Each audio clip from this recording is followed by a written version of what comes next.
ज्ञानव्यापी का मसला चल रहा था, उसके बाद और एक जगह पर यूपी में चला, इस मस्जिद के नीचे क्या है, मतलब 12 साल 14-13 साल पहले ये देश चांद पर पानी ढूंढ रहा था।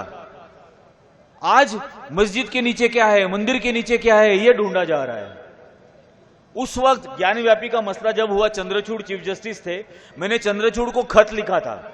मैंने ये लिखा था कि मैंने महाभारत पढ़ी है और महाभारत में दिल्ली का नाम हस्तिनापुर था और कौरवों ने जब पांडवों को हराया तो पांडवों ने जब कौरवों को हराया तो हराने के बाद पांडवों ने हस्तिनापुर में श्री कृष्ण के भव्य मंदिर का निर्माण किया और मेरी जानकारी के हिसाब से वो श्री कृष्ण का भव्य मंदिर आज सुप्रीम कोर्ट के नीचे है। खुदाई करने की परमिशन दो।